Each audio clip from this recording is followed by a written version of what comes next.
Please join us in encouraging the involvement of all women and young girls in disaster management and strengthening the resilience of their communities. I believe that household adaptation measures are more likely to take root if women are included in processes from the beginning to the very end. Women and girls are powerful agents of change. Women and girls, let no one fool you. You are the backbone in society during disasters.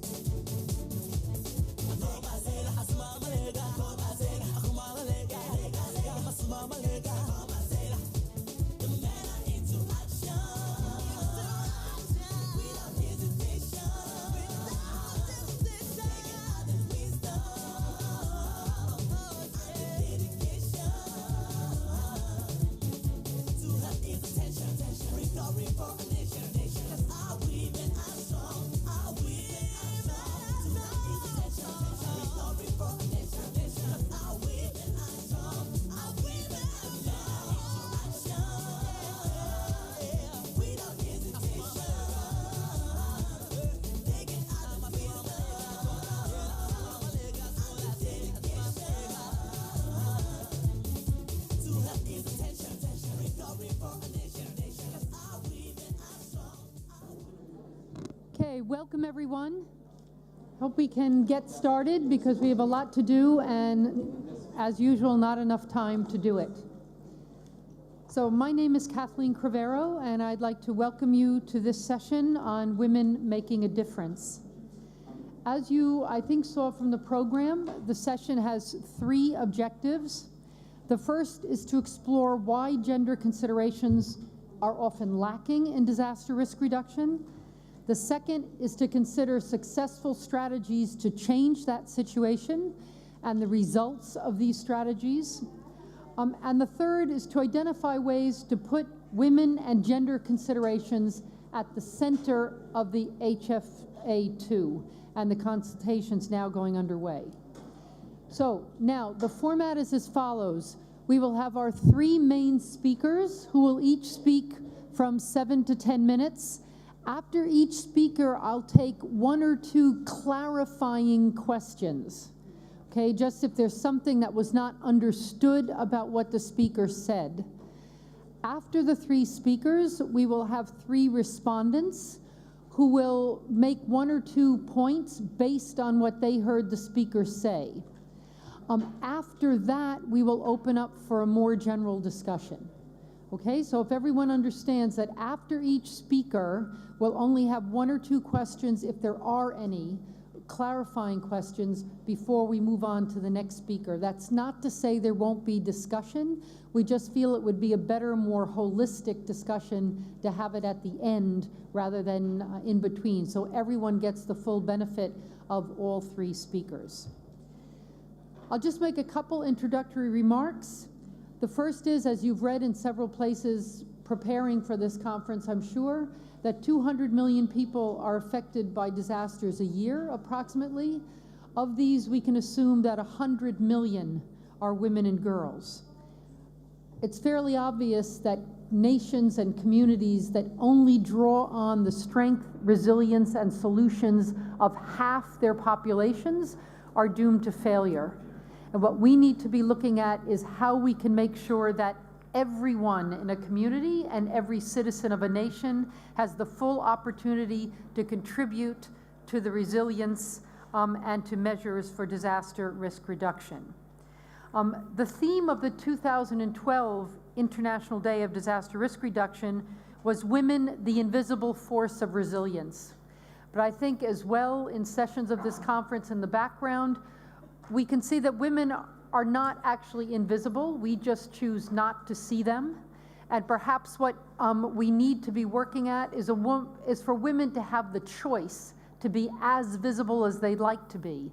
There are some people, women and men, who don't seek a position of visibility, but yet still are the bedrock of resilience. But everyone needs to have the choice to position him or herself in the most appropriate way. My last comment is just to draw attention to one of the reviews of the midterm assessment of the HFA, which made a clear and straightforward recommendation, which is very relevant to this session. It said that one of the most important priorities in HFA2 would be to reverse the top-down resilience programming and invest in grassroots women-led initiatives as the foundation of local implementation of the HFA. So one of the main objectives of this session is to look at how we get this done. So without further comments, I'd like to draw on the richness of the experience of our speakers. And I will start with Mayor Fatimatu Mint Abdel Malik. She was the first woman to take office as a mayor in Mauritania. She's been elected twice to that position. She's also held various government posts, and her slogan is Toujours engagée pour la réduction des catastrophes, or in English, Making Cities Resilient Campaign. So, Madame, vous avez la parole.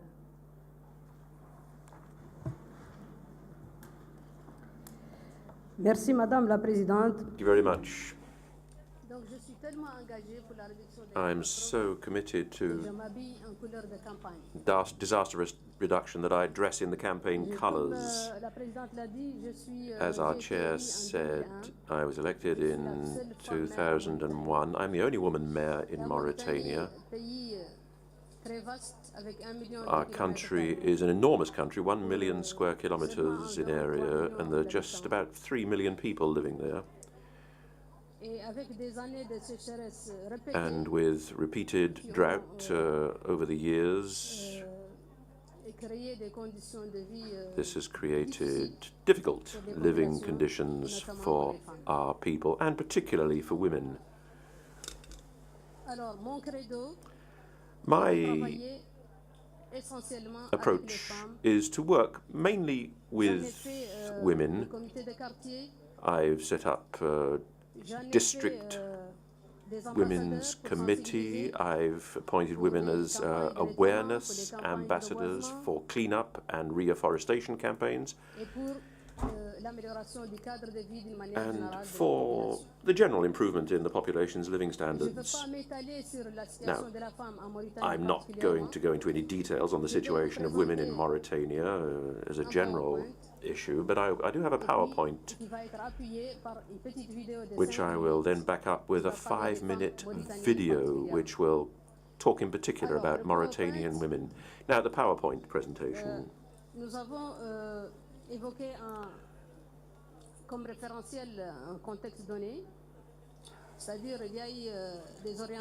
So there are strategic trends, methods for involving women. There's a whole set of legal texts on non-discrimination and the protection of women.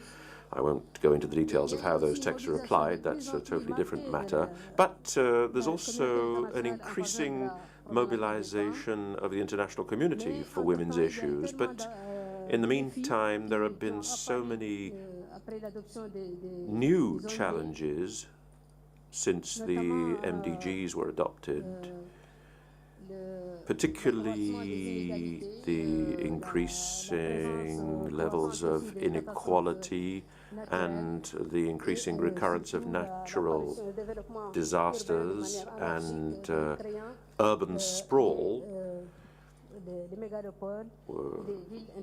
Megalopolises and other towns are just mushrooming. Now, I'm going to try to show you that we have trump cards in our hands as women, which can allow us to do concrete things. But of course, there are handicaps, weaknesses, which hamper the scope and the coverage, the effect of our actions as women. Now, there are advantages. We have quite a bit of experience already in fighting for equality and freedom. And there is a lot of potential in our women. You can't say that there are very few qualified women. That's not true. There are plenty of them.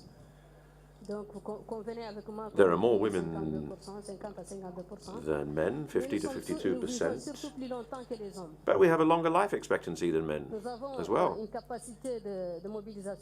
We are able to mobilize ourselves. There is a growing awareness on the part of women that we are able to take positions of responsibility, leadership, and my country's example speaks for itself. It's one of the few Arab or Muslim countries where the foreign ministry is headed by a woman. There's a large involvement of civil society. We have seen the development of women's leadership, and advocacy groups are now developing. We have a quota system which was introduced in 2006, ensuring broad women's participation at the local level. I'll revert to that later on. And another advantage we have is that as women, we're better listeners, and we can adapt and learn. The disadvantages, the handicaps which we face, the weak spots which hamper our actions. Well, poverty is one. Poverty tends to be a female phenomenon, as well as illiteracy, and particularly in the rural areas. We're not very much involved in the development of development strategies. They are developed without our participation, and so we're not taken into account. There are very few women employers running companies, although we do have one example here. The problem of unemployment, I think, would be partly resolved, at least if women were employers. We don't have any access to bank loans, credits, because we don't have guarantees. So the only way we can develop is through the informal sector.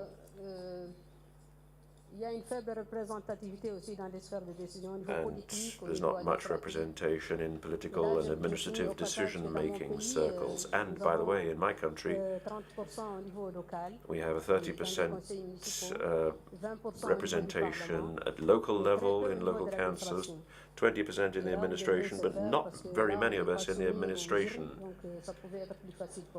You might think it would be easier because we're not subject to voting. And there's also a disconnect between what politicians say and what actually happens. The reality, I mean, political parties tend to say, oh yes, we're going to involve women and that sort of thing, but when electoral lists are drawn up, it's quite different. And we don't tend to maintain our effort. There's a bit of tend to give up a bit. We don't maintain the rhythm of involvement. Now, a number of recommendations.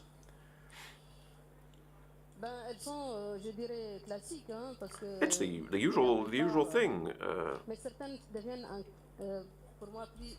But some of these recommendations are more important than others. Could we just go back? Functional literacy.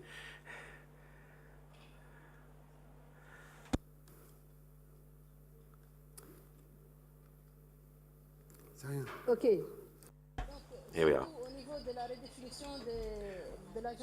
Redefining the post-2015 agenda. Here I really think we need to have another look at gender equality. Nothing's really been done for the MDGs. We really have to combine our efforts to make sure that any redefined agenda covers equality. Also, women's autonomy.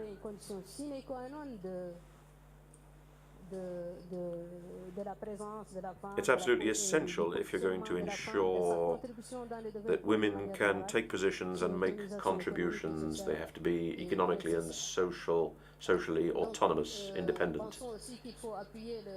We also think that we need to promote women's leadership.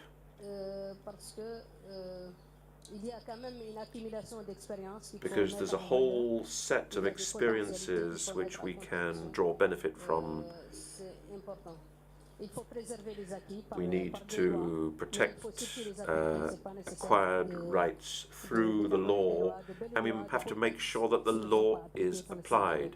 Texts are fine, but without application, they're nothing. Apart from that, we need a culture for emergency management, and the first people who need to be made responsible are women. They are the ones who rear the children and educate them. And if stereotypes persist, I think we really have to be committed in disaster management.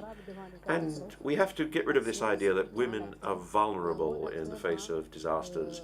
Women are stakeholders, they're active players, and they can help to reduce the effects of disasters. It's the quiet force. There's plenty of it out there, this inner strength. It can be used to negotiate, to manage conflict, to mediate, and particularly to reduce disaster. You can't have development without stability, you can't have stability without social cohesion, and women remain a decisive factor for social cohesion. So, if you do a bit of maths, and you work in transitivity, then you can say that there's no development without women.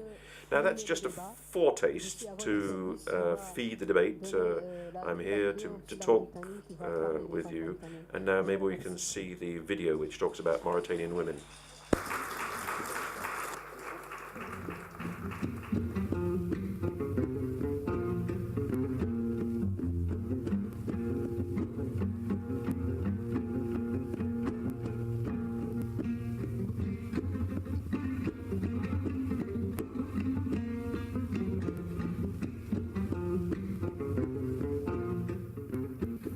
poète disait « La femme est l'avenir de l'homme ».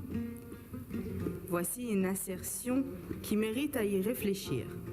En effet, dans de nombreuses sociétés, la femme reste au cœur. In many societies, women are at the heart of the social system, even if their place and role aren't too often appreciated because of social pressures. But women in Mauritania and in Africa are not fatalistic. From her, thanks to her status as mothers, they can work intelligently without trying to upset the social or family system to ensure that their concerns are better taken into account. Mauritanian women are thus strongly represented in civil society through national and international NGOs, taking an interest in women's issues and other issues on a planetary level. They're aware of the effectiveness and aura that they obtain through networks, and Mauritanian women are now taking their struggle into the international level, whether that be political, economic or social, by going out into the towns, villages and into remote parts of the country to raise awareness on women's rights and duties and the scope of their political commitment, looking to new elections in their country. Mauritanian women are committed and ambitious, and just like their sisters in Africa and the Arab world, they faced up to the taboo which surrounded politics and made such practice a masculine pertinence. Now, our women speak out in the National Assembly, in the Senate, and in the local authorities. This political legitimacy was won thanks to fierce, patient battles against prejudice. Madame Fatimatou Mint Abdel Malik, the mayor of Tevrazane, is an example of this new image. Women committed to the just cause, breaking through to commit women. This is a commitment which led her to being elected as mayor in 2001, re-elected in 2008, and elected as chair of the local United Women's Network in 2012. Because of her ability to listen, her patience, and her innate ability to help, women can be an effective agent for reducing disasters. Whether at work, at home, or in the street, the involvement of women can be an effective means of preventing the risks inherent in disasters against bushfires, particularly where women can bring awareness-raising messages and they can educate in order to mitigate or considerably reduce the harmful effects of disasters and in fact even avoid them sometimes. Women have skills, they are a source of creativity, they are ingenious and they have ambition. Just trust women and ensure that they have responsibilities and get rid of the idea that women are vulnerable. Women don't need anybody to feel sorry for them. They just want more involvement in nation building to ensure that they are full partners. This new destiny for women also seems to be required by the new development imperatives, by social, environmental and economic challenges we face, which every day show that man alone can't survive. We need to redistribute relations between men and women to ensure that there are new social patterns which will certainly boost women's leadership, an essential precondition for achieving the Millennium Development Goals. Now, we don't want to just be blissfully angelic about all this. Women need more and more support from partners to further grow and express themselves to serve development. The battle hasn't yet been won because so many women in the rural areas are still fighting to break free of particularly difficult household chores. By way of example, fetching firewood, preparing food, in a hostile kitchen because of vile smoke or water gathering and fetching, which is unfortunately a daily reality. Things are changing, but sometimes slowly, so women need support. They need to be rehabilitated and promoted in order to find an alternative to an unenviable situation, the obligation to do exhausting work and ambient poverty.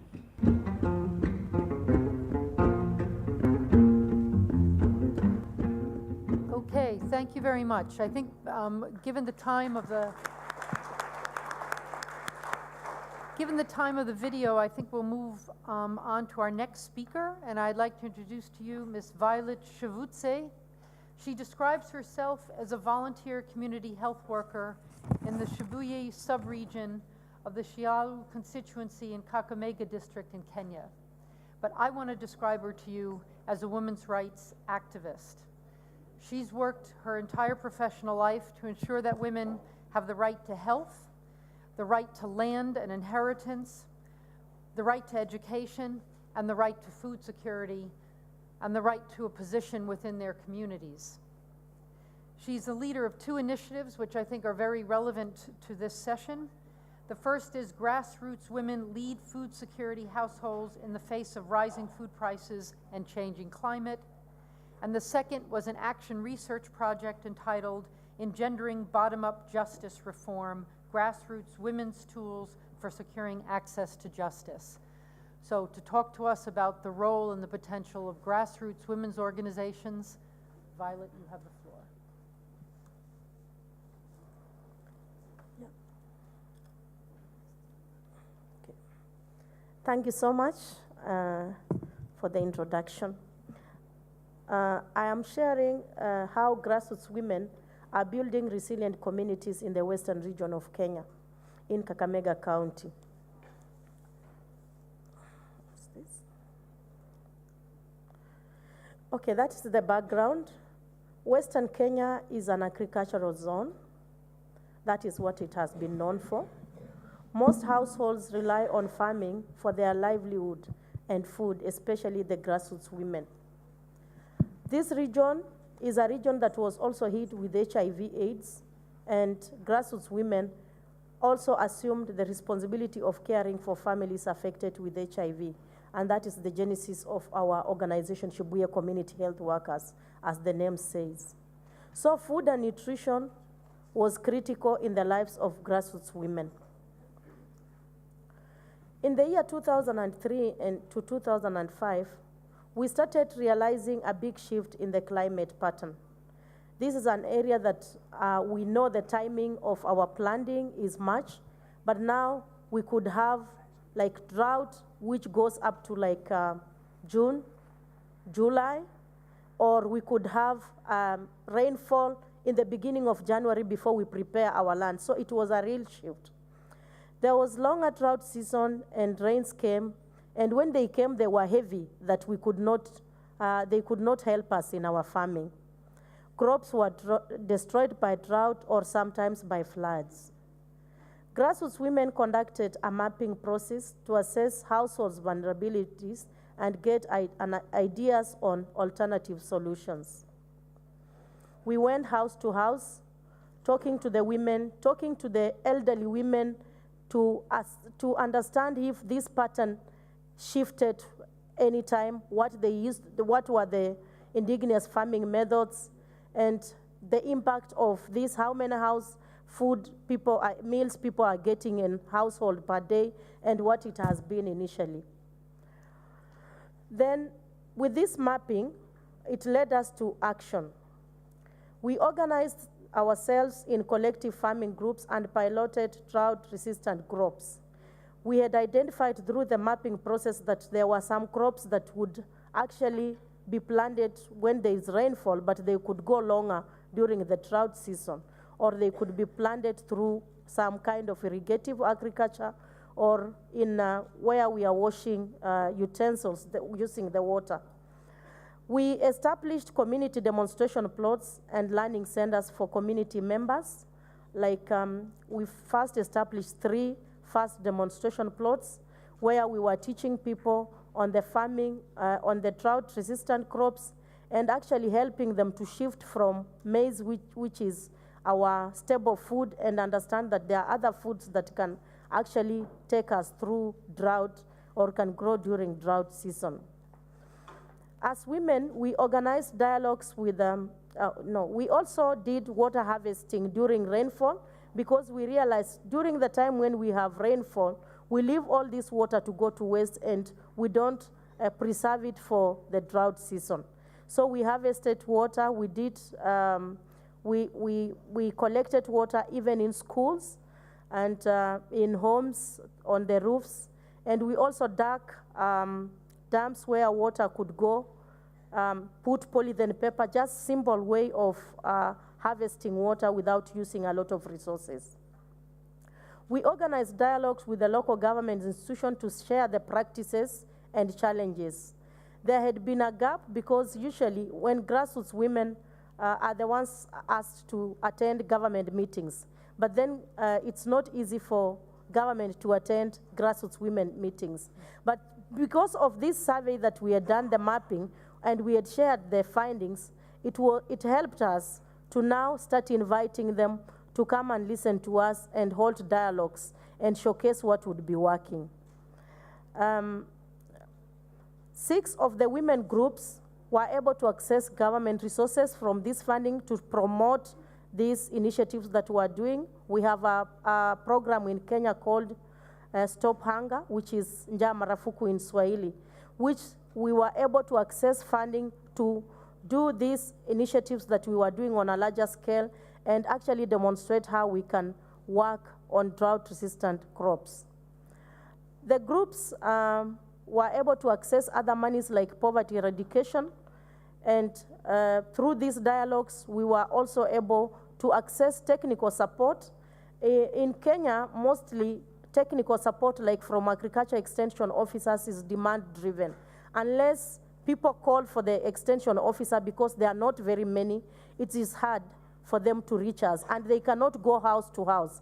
But with these collective farming groups, we were able to access at least an agricultural officer every after 2 weeks in our demonstration plot, and whichever advice we got, we were replicating even in our homes.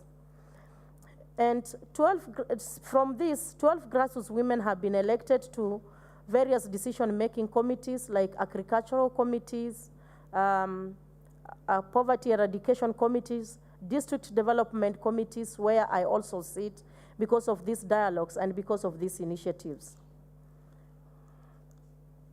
What are the benefits of grassroots women organizing? One, it has been easy to disseminate the government policies through women groups to the community. Like right now, we have a policy on 10% of your land you need to plant trees. So we use this opportunity of interaction with the government and the community to communicate these policies to the community and help them to localize how they can plant 10%, even on a small portion of land, without just dividing like a 10% portion. They can actually plant on the fences, and what kind of trees we need to plant so that we can also do agriculture. We plant trees that do not dry the soil or poison the soil. We develop plans together and setting events with government to showcase proper farming methods, like the agricultural field days. We agree what is it that we want to demonstrate this time, what practice do we want to show people. So we organize where we will put, sometimes we take them to our demonstration plots and people come to learn from there. Like forest days, we also plan activities like tree planting in the forest for forest conservation.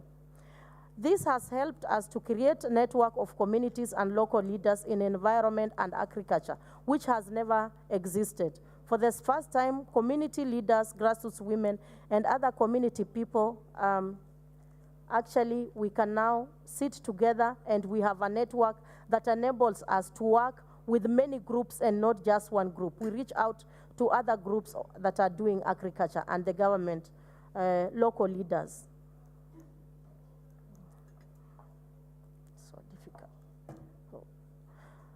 What are the recommendations? My recommendation is that we need to formalize grassroots women role in planning, operationalizing and monitoring development group programs around disaster and climate change.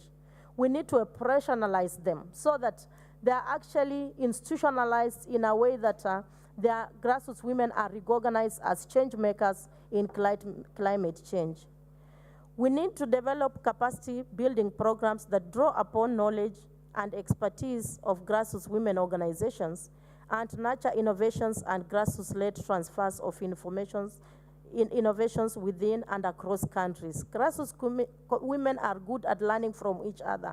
We can learn from each other through peer exchanges. We don't have to be in a workshop to learn. So we need to actually encourage and draw what kind of capacity building that would be appropriate for grassroots women. We need to create policy and programs, incentives that encourage local and national government to collaborate effectively with grassroots women organizations to scale up effective. We also need to ensure that grassroots women are represented in decision-making forums at local, national, and regional level, because they have the realistic picture and can enable us in planning and even saving the resources that we have. We need to set clear targets and earmark financial resources to grassroots women organizations. Grassroots women are really struggling to get resources to support their work. If we earmark in our budget how much resource will go directly to grassroots women, this will enable grassroots women's work to scale up their work and also strengthen their work and replicate in a more larger areas. Thank you.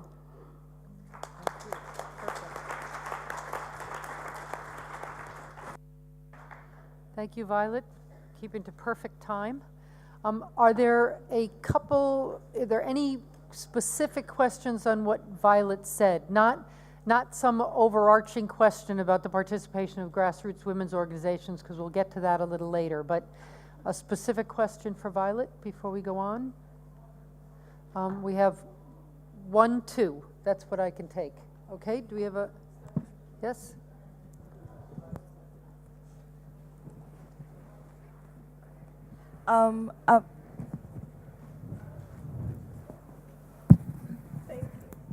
My concern is the fact that we have so many projects that are geared towards women or targeting women, but then there are so many efforts that are dispersed in different areas, though they are all around the same theme.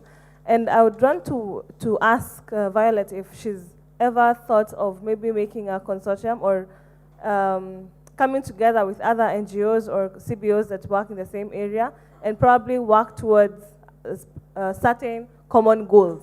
And if so, what were the challenges that you faced? Thank you. Okay, I think we'll take the 2 questions, Violet. Okay, there was one there.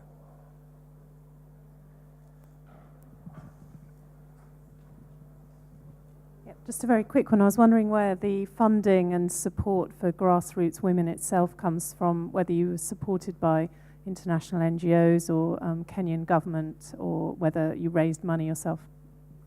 Okay, Violet, where does the money for your work come from? Okay, I'll respond to the first question,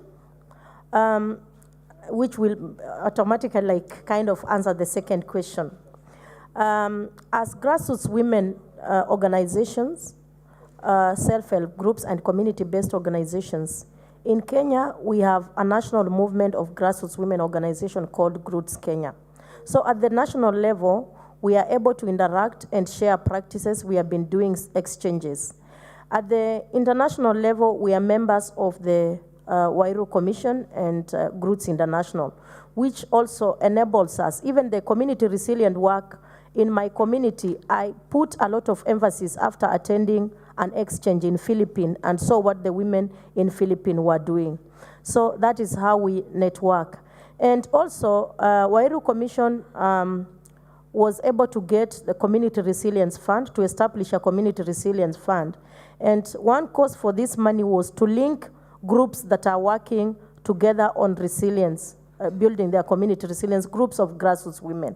So with this money, when Shibuye got, it is the money that enabled us to reach out to other groups. We were initially 6 groups that were working together in our umbrella Shibuye.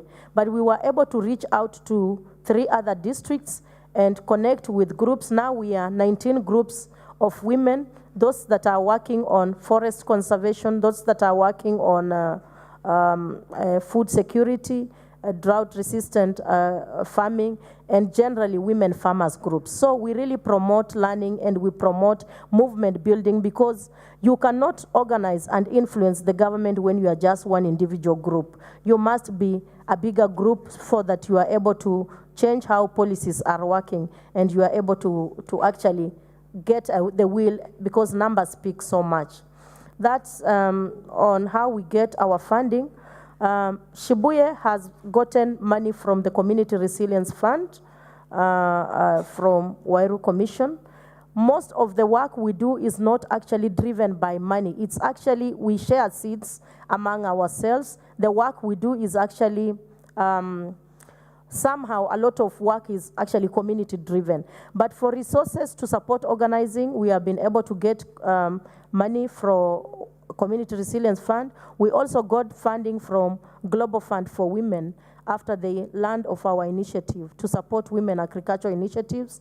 We were beneficiary to actually scale up our work on establishing community demonstration plots and enabling women to have food in their families. Okay. Yeah. Thank you very much, Violet.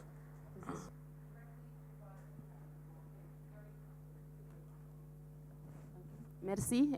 Je suis Madame Dr Sabo du Niger. En réalité, ma question va vers Violette. Elle a parlé de collecte des eaux pendant la saison des pluies et de leur stockage pour des usages ultérieurs.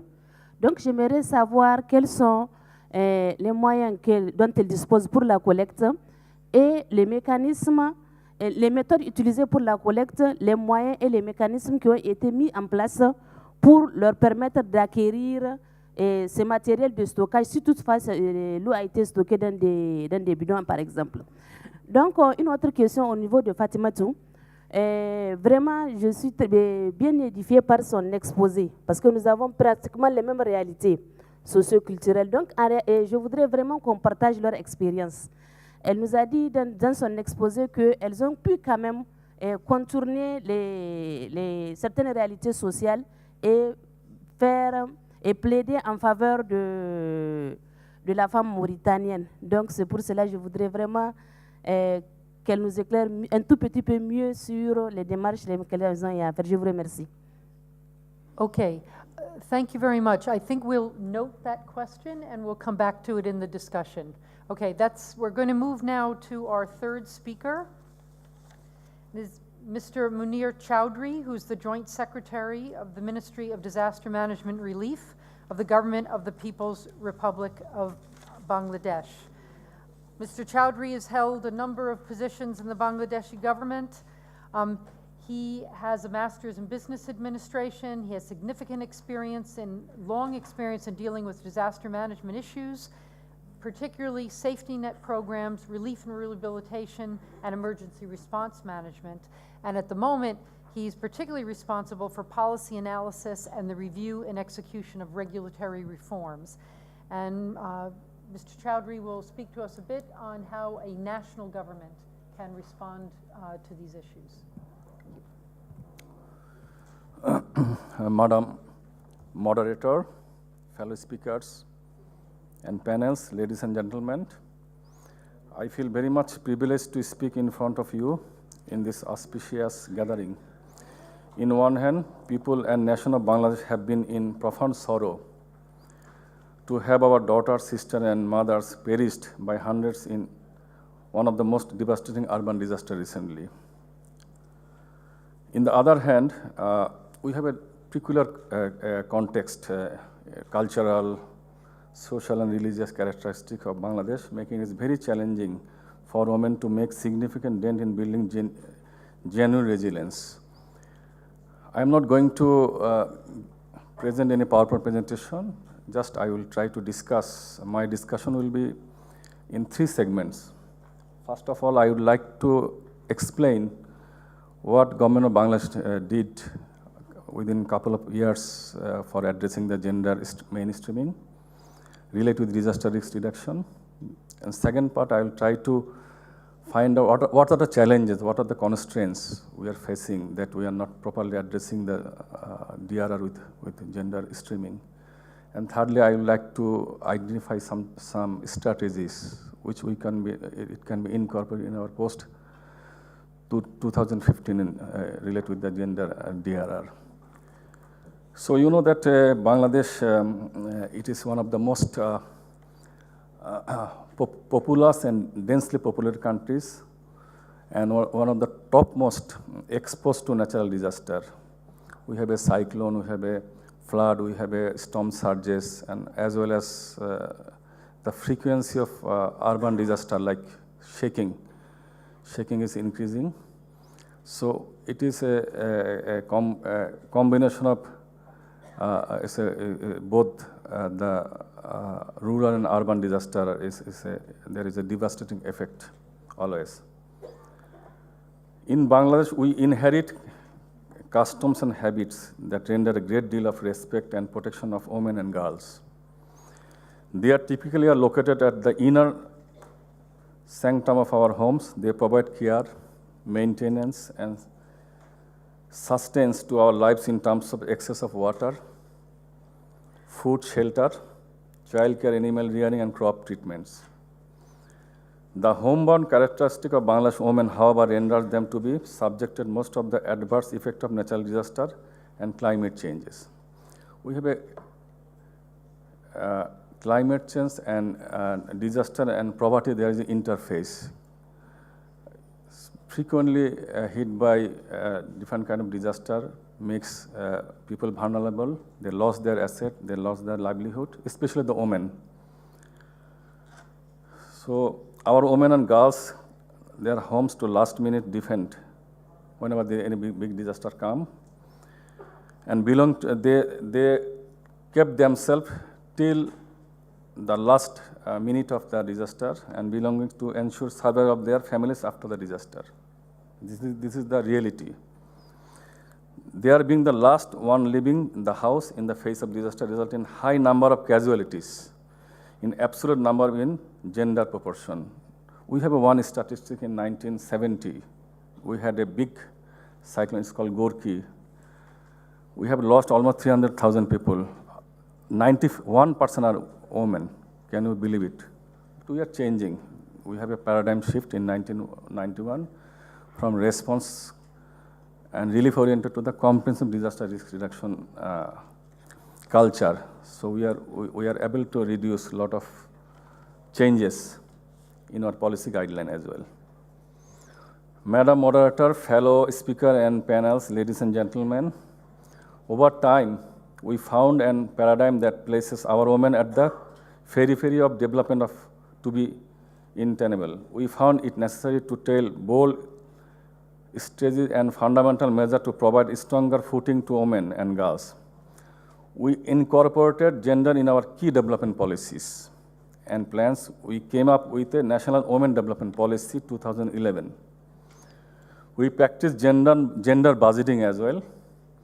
We earmarked seats of women in national parliament and local government. We ensured that girls can avail for free public school at all levels. In disaster management and climate change, we make it mandatory that each and every project implementation committee for disaster risk reduction and relief all the way to the grassroots village have at least 3 female members. This is our policy guidelines. We prescribe the risk reduction and climate change adaptation related social safety net program have at least 30% of the beneficiary to be women, especially the cash work program. Our current government and its partners deliver tubewell ponds, clearing and re-excavation, and some cases pipe network to help women have easier access to water. Invest in disaster resilience sanitation facilities along with basic health service and adaptive livelihood. We have developed cyclone shelter guidelines in 2011. Our cyclone shelter are now equipped with more latrine as well as necessary room patterns for protected to promote basic dignity of a woman. NGO provide the women with watertight container to keep valuable papers, cooking oil, and seeds safe from storm and flood. NGO, UN agencies, and development partners have been raising awareness on equality and equity issue, advocating gender-inclusive DRR. In many cases, resulting in creation of opportunity for women to play a role of decision-making process. The combined effect of these efforts have generated change in terms of natural disaster-induced death of women, I already mentioned. While the precise account based on gender disaggregated data on proportion casualty has changed in favor of more women survival. At the policy level, we have celebrated the fact that in 2012, we have enacted Disaster Management Act, contain specific language with regard to women.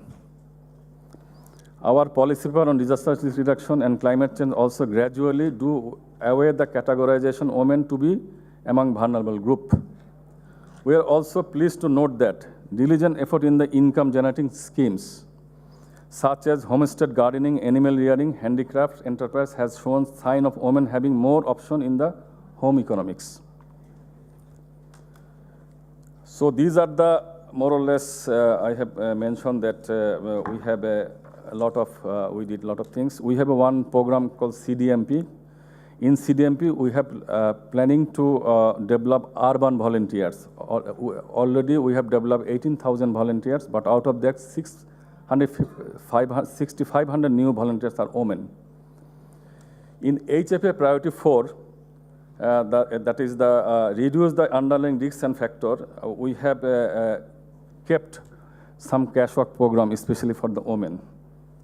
So these are the activities what we have taken. But now what are the challenges which we are facing? Number one challenge is the political agenda. That is the one of the challenges, that political barrier. Political agenda is the one of the challenges. Empowerment. We have seen that in the grassroots level, 3 areas of empowerment: political, social, and economical or financial. So they are not empowered in the respect of political, in respect of financial and economical. That is another barrier. We need to address it more. Social barrier are already mentioned. Gender mainstreaming. That is also, we need to, one important thing I would like to mention, that we are not focusing women and girls through the lens of vulnerability. We don't think that, that like the violation of women's right becomes more prominent during disaster. So we are not addressing, we are not seeing in the lens of vulnerability. That is another problem. Problem of shelter, I already mentioned that there should be a different kind of shelter, different kind of food as well in nutrition aspect. Lack of drinking water, toilets. So these are the factors, challenges we are facing. Governance, that is also another area. We have some policy, but we need to strengthen the governance to address the gender issue more. Long perspective plan, that is also another important thing. We need to keep, there is a, the DRRs, CC and sustainable development. In our long perspective plan, we should allocate, there should be a clear indicator for women there. That is also one thing. And the development partners intervention also one important thing. And elected body, specifically higher forum to the grassroots level forum, parliamentarian forum of women parliamentarian, that should be, there should, in the regional forum, that is also we need to do. So these are the some barriers we have identified, and also a future strategy that we need to, International Day for Disaster Reduction Day we celebrate, but we should have a, put more emphasis on the women and girls to invisible forces of resilience. We have to put emphasis on that. And in our,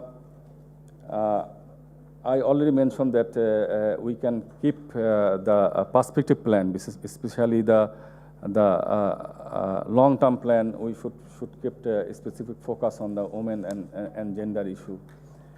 These are the future forces that we need to incorporate. So there, in a short brief, within 10 minutes, I try to brief you about the challenges we are facing and the strategy, what we can keep in our women, girls, and resilience to adapt the gender perspective on DRR. And we have to integrate DRR, CCA, and gender streaming together. That is very important for our future HFA2 2015. So thank you so much. Thank you.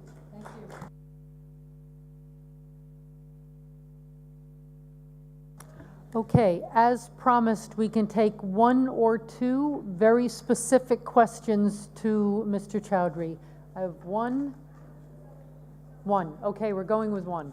Thank you very much, and thank you very much for your presentation. One clarification on in your preparedness plans and response plans, do you use gender disaggregated data? Because how do you capture the differences between your, the men and women in your preparedness and the response plans? And related question is, any training programs offered by government in sensitizing the entire machinery that responds when a crisis occurs, both men and women, to be more gender sensitive in their approach? Thank you. Mr. Chowdhury. Basically, we have a one policy guideline instrument. It's called SOD, Standing Order of Disaster. In Standing Order of Disaster, as well as our newly enacted Act 2012, we have addressed the gender issue, and there it is clearly defined whenever any big disaster comes. So how we have to address the women first and keep away from the disaster. So that is the clearly defined in that. We have a training program. We have a mainstream training program for identifying the vulnerability of women in the grassroots level. We have one CRA program, we have launched CRA program through our comprehensive disaster management program. It's called Community Risk Assessment Program. And there we have identified some gender mainstreaming and their vulnerability. And we are also planning to identify the gender vulnerability index of like a poverty index, or how they are vulnerable, what kind of risks they are facing. Definitely we have some training program, workshop and sensitization program of especially related with the women and gender for disaster risk reduction initiative, how they do. Thank you. Thank you very much. We'll now. Yeah, we have some. We really need to move into the other part of it. Is it for 1 minute? Just. That's more than sufficient. Okay. I am from Bangladesh, and we work very closely now with the government, so the government, the NGO, and the UN. And in response to your question, we do joint need assessment, where the gender need is analyzed, and women have played a very important role in community-based adaptation. So dealing with the rise in salinity, dealing with drought, dealing with water logging, women are now becoming more a part in my country. And they are now participating in the analysis, in the vulnerability analysis, and in the solutions. So this is something that is happening from the community with support from non-government organizations and the development partners, but the government is also involved in it. So we have a partnership there. And Mahasen, which happened just recently, the entire preparedness, the disaster risk analysis, there was involvement of community, and there were joint need analysis going on. Thank you. Thank you, an important comment. We'll move into the second part of the session now before we open up for discussion, which is just to hear one or two remarks and reactions from our three respondents. Our first respondent is Honorable Sumara Tuolong. She's a member of parliament in Cambodia, and her political career stretches back to 1981. She is also Vice President for the Interparliamentary Union Standing Committee on Sustainable Development, Finance and Trade since 2007. She's a finance and investment specialist who's been very instrumental in the first IMF support programs to Cambodia, and she's also part of the UNISDR Parliamentarian Network for Disaster Risk Reduction and Climate Change. Honorable Tiolong.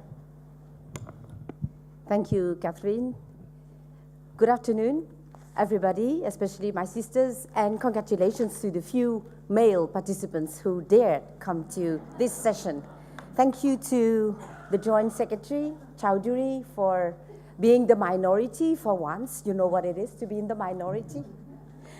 Well, listening to our three speakers, I had one thought only, and it is a very optimistic thought. My thought is women know. Women know how to prevent our own families and population and communities from disasters. We know what to do. We know how to do it. We know how to get ourselves organized. We know how to train others. We know how to adopt innovative, creative ideas. We know. So maybe, and I'm happy to congratulate the Bangladeshi government that is partnering with women networks. Maybe what we should do, what governments in general, not in Bangladesh, but in other countries, especially in mine, should do, is to abandon the old top-down approach that national, central governments have always adopted towards anything in society, and they should start to listen to women, because women know. And governments should stop trying to filter down their instructions, policies, strategies.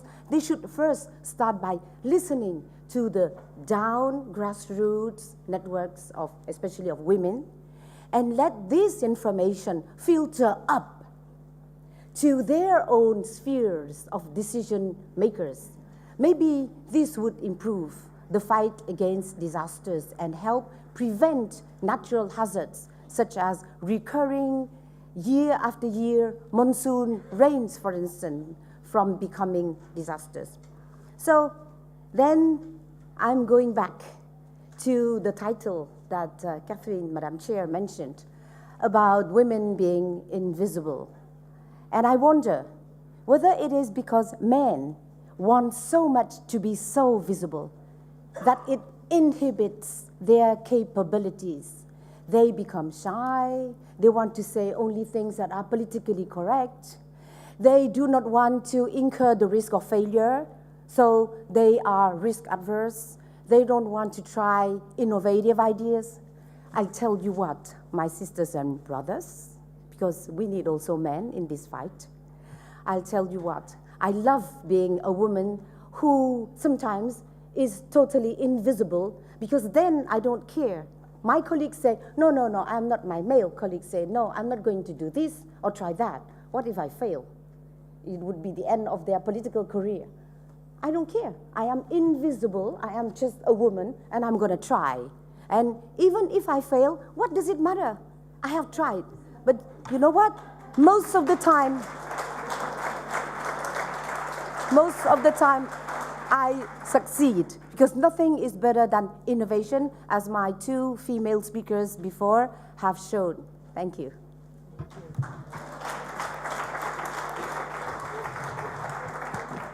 Thank you, Honorable Tiolong. I would now like to introduce our second respondent, Ms. Eklas Ratrut Akel. She is an architect that's been working in the field of construction design and management, infrastructure, and urban planning for over 30 years. She has her own company. She's an advisor to municipal authorities in Palestine, in her areas, and she is the supervisor of engineers and provides quality control for municipality projects in the fields of water, roads, sewage, treatment plants, as well as quality control in the fields of in other areas. She is also a member of the Palestine Business Women's Forum, an active member of the Nablus Chamber of Commerce and the Women's Committee of that Chamber of Commerce. And she's actually actively supporting professional women through Women at Work, the REBA program of the British Council in her local community. So please, Glass.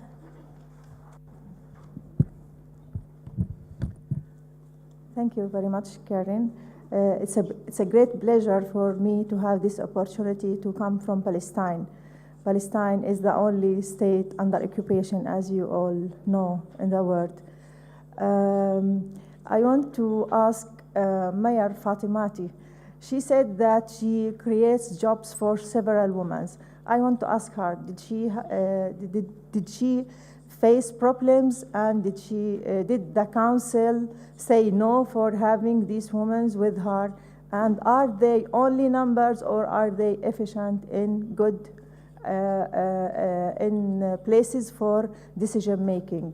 Because we know all that women, sometimes most of the women say that woman is against woman. So we have to change this idea. Me myself, I go through this problem to be not good with each other. But at the end, we should put our hands together in order to reach. I'm not shy to be visible, because what's behind us, that women are invisible. No, I'm very proud to be visible, to say, to be wrong sometimes, to be, and most of the times to learn and to upgrade myself in order to reach the level that I should go and to benefit my society, to put the hand together with the men. We shouldn't say that the word is for us. I don't like the expression that we need equity with men, because we are completing each other. I am the mother, I am the sister, and he's the father, he's the husband. So we should work together in order to bring our word for being resilient, and to bring peace for our world, and to raise our children and to let them enjoy the life. And you know, in Palestine there is so many destruction and there is so many invasion. So we have this this experience.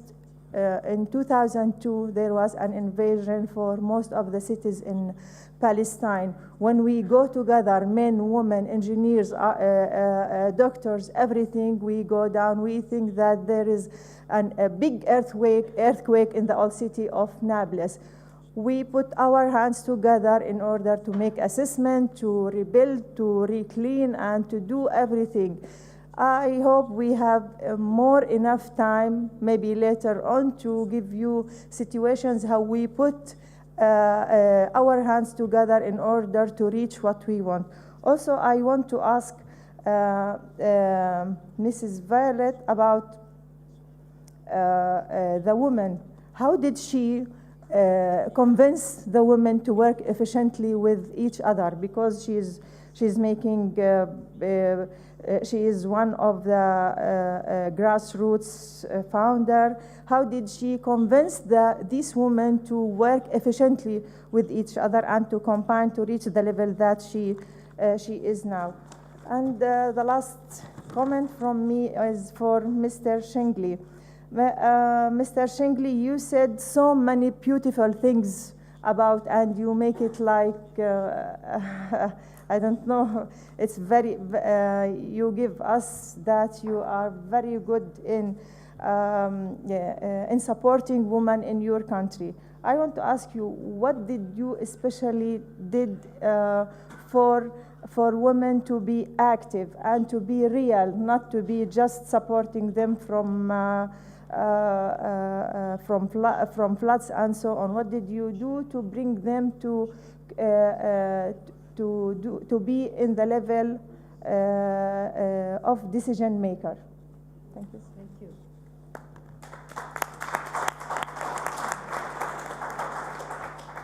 Okay, we'll keep those questions on the radar screen for when we have our discussion. I'd like to introduce our last respondent, Dr. Vishaka Hildaga. She is the Regional Director for Practical Action South Asia Office and Chairperson of the Steering Committee of the South Asian Network for Disaster Risk Reduction. She leads on the theme of the gender issues in the post-2015 framework for disaster risk reduction.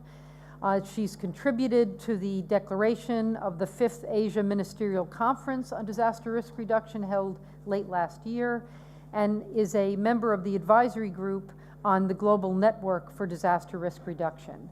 So she's been contributing quite a bit to the various global discussions. So Vishaka, over to you.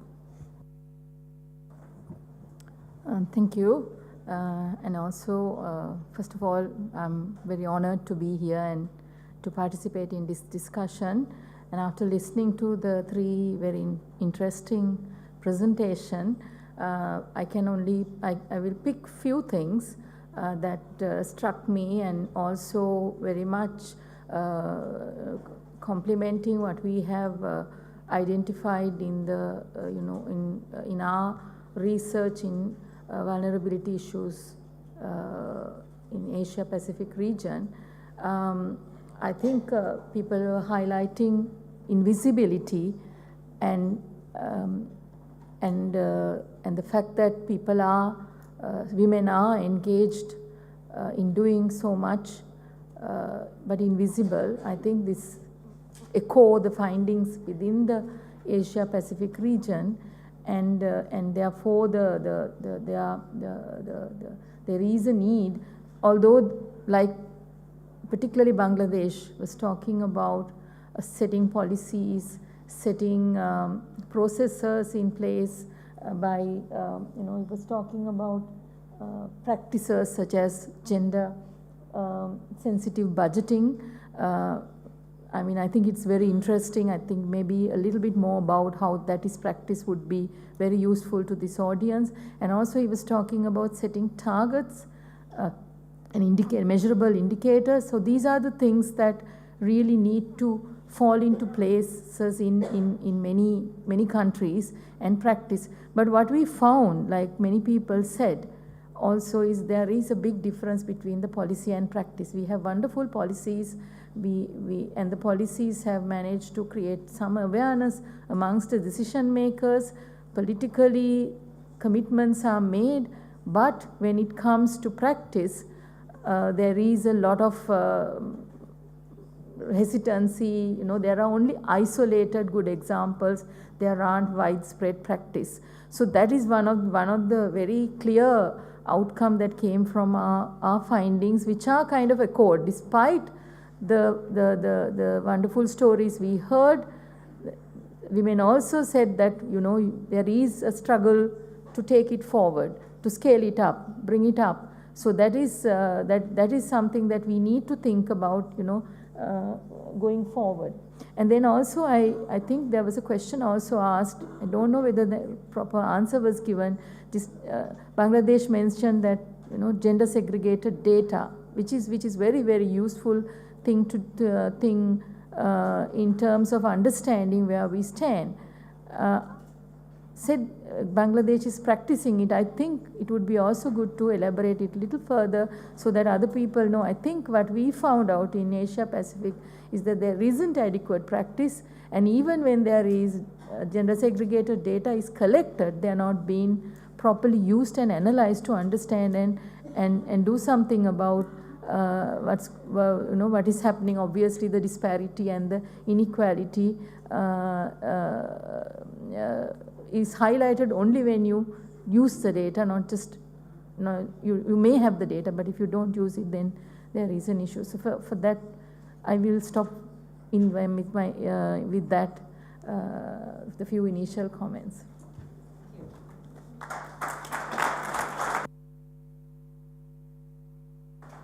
I want to thank all our respondents, and I'm sitting here wishing I was a respondent instead of the moderator, because I have pages of things I would point out, but I'm not. So I'm moving directly to the questions.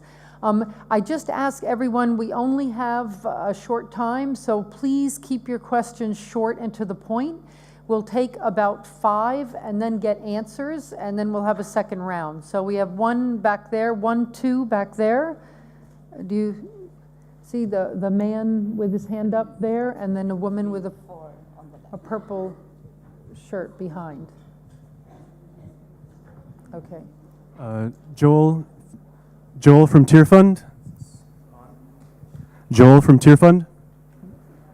And I wanted to ask, how does it affect HFA2? What do we need to have in the new framework to reinforce, to unlock, to make visible the kinds of energy and capacity that we see here? 3 very quick suggestions. We've heard about gender disaggregated data. Underlying risk factors in the current HFA are left very vague. We don't have social exclusion, including gender exclusion, explicitly put in there. How do we put that into HFA2? And finally, a strong rights-based approach, recognizing rights to safety from disasters as a necessary implication of the right to life, and the right then to non-discrimination in how that right is outworked. 3 suggestions, taking up our honorable sister from Cambodia's invitation not to be risk-averse. Thank you very much. There's a woman behind you. Yes, go ahead. Good morning. I'm Margaret Arnold from the World Bank, and I just wanted to ask all the panelists for their reflections or maybe examples around the climate change dialogue and policy setting. We often talk about natural disasters as an opportunity to do things differently.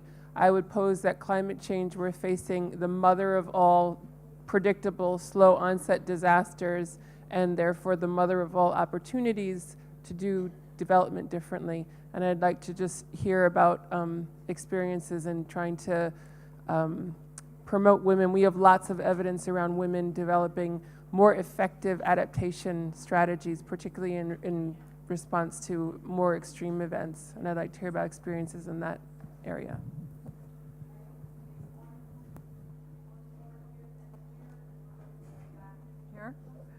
Yes, my name is Sandy Shilen from the Waiwara Commission and Groots International, and I actually wanted to make a comment like our Tier Fund colleague for the record. I think that we're in an environment that cares about the evidence base. From the panelists here, the panelists have uniformly called for the end to referring to women and women's groups as vulnerable groups. And I think we have to formalize that change in language and to recognize the contribution and leadership women's groups are making to risk reduction and resilient development, and underscore our Mauritanian sisters' comment that women need to be incorporated mandatorily in nation building and formal decision making, and that should be the emphasis of our findings here today.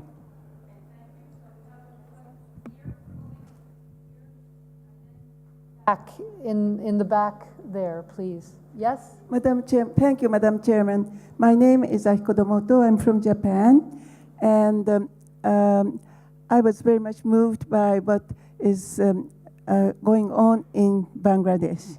And because we had a big earthquake and tsunami 2 years ago, and we really thought that in Japan there is a growing awareness that one of our main weakness in terms of DRR is the fundamental lack of gender perspective. And so we, for these 2 years, women's group stood up and made a big movement, and we succeed to change some of the registrations. And I just brought the report in English here, and I have lots of these copies to hand out.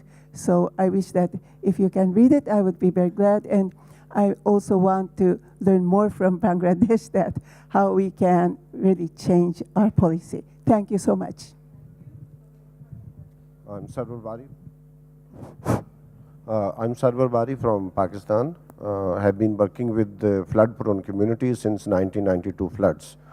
My observation is that during disasters and soon after that, women's visibility becomes very prominent because the normalcy is not there, restrictions on women are loosened, and as a result of that, women comes up.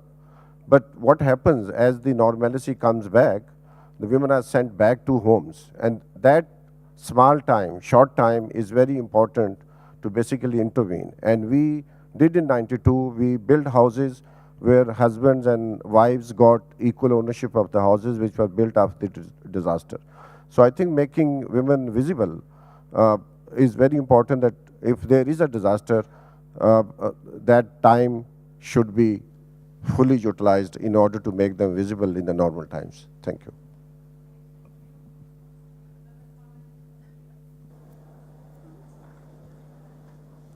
Mm-hmm. Okay. Yes. And just remind everyone, please keep the comments short and to the point. Thank you. Merci, oui. Moi, je suis Dr Al-Kassoum du Niger. Dr. Al-Kassoum from Niger. A question to Madame Fatimetou, who talked in her recommendations about developing a culture for disaster response, making women more responsible. But how can you do this? I'd like a few more details. If Mauritania has experience to share with us, that would be nice, particularly when you consider that in Africa, women are so absent from that particular area. See if our, right over here, right there, and then we'll see whether our panel would like to make some comments. I see there's questions over here. Just one. Talofa Bayalia from Samoa.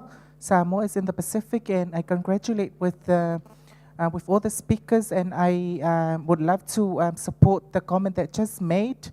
And I work for the Ministry of Women in Samoa, and I would love to hear a lot of experiences from the community level, and also how you approach your women at the community level, and see how your programs is going well at in your own country level, so that you can share with us that experiences, so that we can take back home. And mainstreaming is the biggest issue in the Pacific, and I would love to hear a lot of experiences and also sharing, so that we can also take that experiences into our home countries to see how we can deal with DRR, and also how we can mainstream DRR into our own context. Thank you. Okay, I'm seeing that our time is running short, so I'm going to take a couple of more comments, and then I'm going to give all the respondents 2 minutes to respond to the questions that came to them. I just want to emphasize this is the beginning of the discussion, not the end of it. So hopefully these issues will be coming up throughout the rest of the meeting. So I don't want anyone to panic. We're absolutely not going to be able to get all the questions. But I know there's been a couple over there, so... Je me présente, je suis Madame Bradaï. Madame Bradaï from the Algerian Civil Defense Union. A bit of information to share. In 2011, the government promulgated a presidential decree with giving 30% quota to women for the local authority elections, because Algerian women working in the field of disaster prevention and management have a very important role to play, following on from the various disasters we've had over the last few years. Just a bit of information. We have one more back there, and then one here, and then we'll go to our panel, yes? I know there's many, but I don't know what to do, if we can stay longer, or... Helena?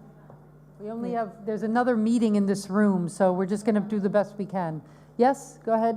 Hola, mi nombre es Xiomara Rivas, soy de El Salvador. My name is Rivera from El Salvador, Central America. I'd like to ask a question to the organizers with regards to a very important subject, which was said by my companion, my colleague, that we are more than half of the population. I don't see how throughout this conference we are analyzing sufficiently, as part of the post-Hyogo framework, the gender perspective. It's being analyzed from different perspectives for the private sector, etc., but we are not considering the inclusion of the gender perspective that should be cross-cutting. I think it's important, I think it's very important to hear the experiences that you have, But I think we are not focusing on what is really important, is that it needs to be in the post-Hyogo framework with concrete actions that needs to be put into place. Thank you. Thank you. We have one question here, and then we have one question back there. Thank you. My question would be to Ms. Fatimatu, Honorable Mayor, and we would like to have, in Bangladesh we have experience of gender response and resilience, a lot of examples for gender perspective, like we are resilient in managing rural disaster, and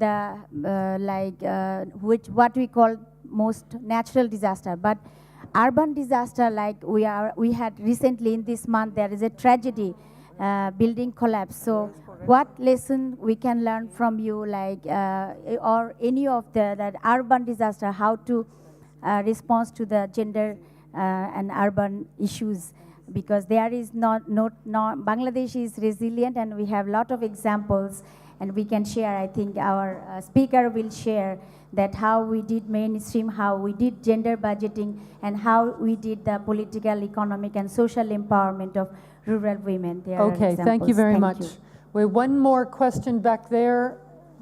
Gracias. Okay. Thank you. Just a comment, if I may. Mrs. Francesca, from the Republic of Costa Rica. I'm a former mayor and current parliamentarian, and I'd like to talk about a subject in specific with regards to resilience. The chairman of the National Commission on Emergency Management, who works also with the president and ministers and other leaders, I think that part of the motivation that we have here is to define the different areas where we can intervene, and we need to demonstrate our capacities to contribute to disaster reduction.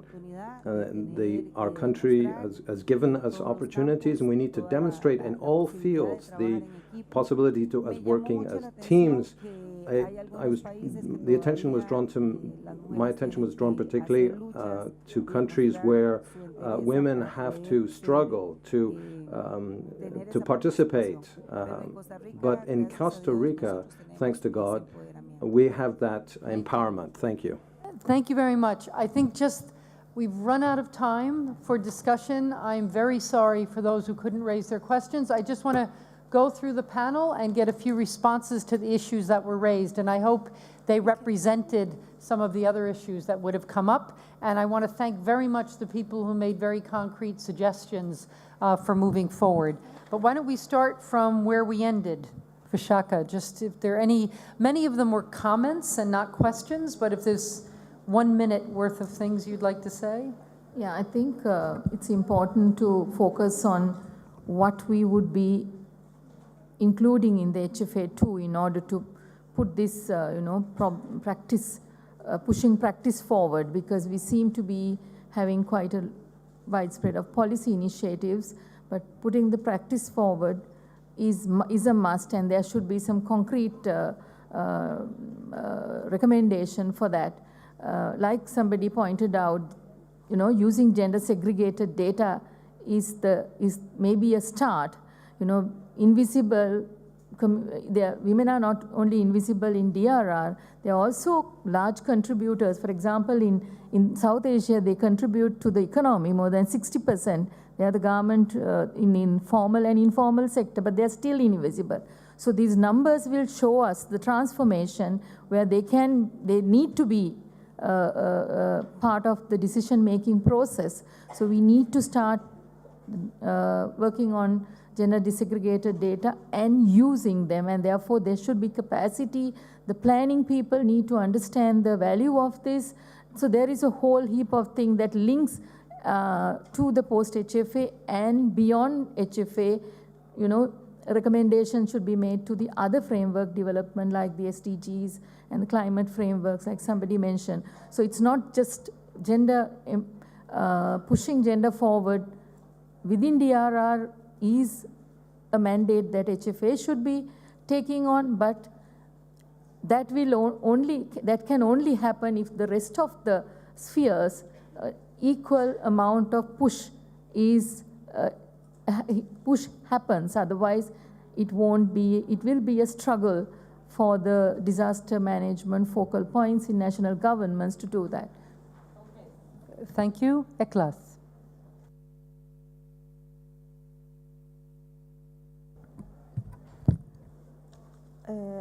I think from my point of view, to have a global framework for women, NGRR, that will make strengthening for their efforts and sharing their expertise all over the world in order to learn from each other, to complete each other.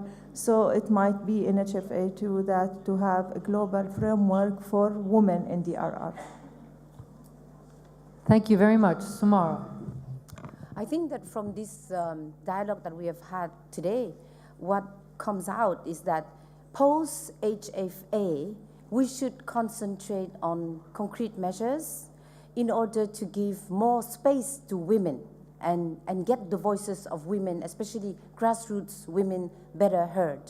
And I suppose that what post-HFA efforts should concentrate on is to force governments to commit themselves to giving more space and more voice to women. First thing they have to commit themselves to is decentralization. That is the most important element in prevention of disaster, is to decentralize so that we give more power to the local levels, because they know best than a civil servant who sits in his office in the capital city and probably never gets out to where the disaster strikes. So the grassroots people know better. And secondly, women know better, and probably they know at least more, they know a lot. So listen more to women. And third, make governments commit themselves toward giving more seats to women, both grassroots and national level, at decision-making levels. I am not in favor of a quota in general.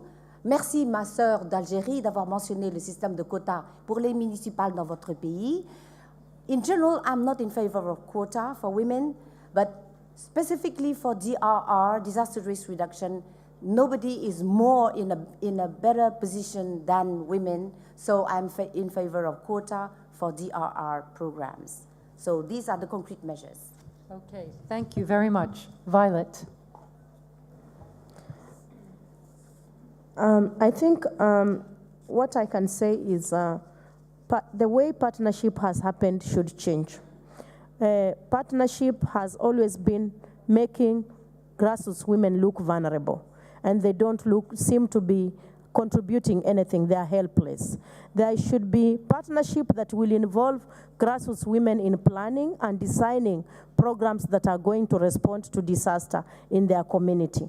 And it should be a long-term plan, not just plans that are project-based. I think we should change from addressing disaster in a project-based manner and address disaster in a program, sustainable development manner. Thank you.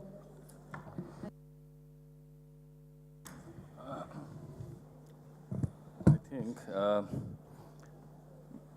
gender esteem should be related with the full cycle of disaster from, it's called PPRR, Prevention, Preparedness, Response, Recovery. In full cycle of disaster, DRR, we have to involve from prevention, preparedness, response, recovery. That is one. And in that, to address this issue, we need to go for the gender-sensitive budget.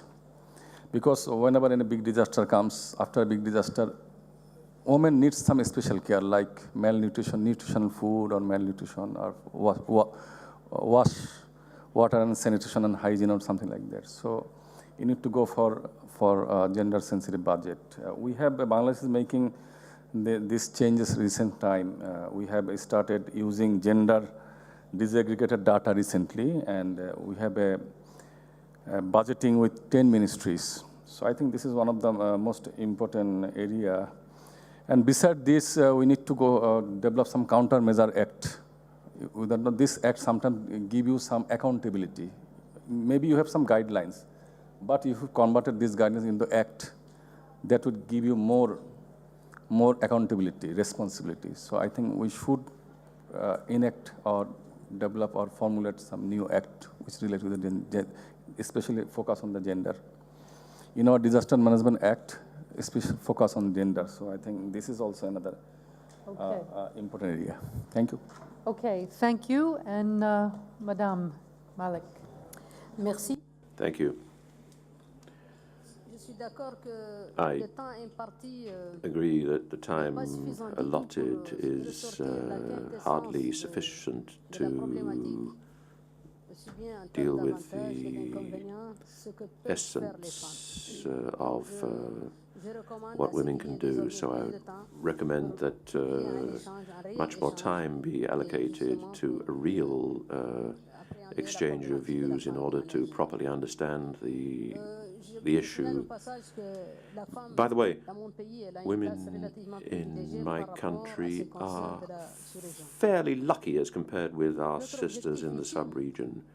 The final aim really is to get better representation for women in the various decision-making spheres.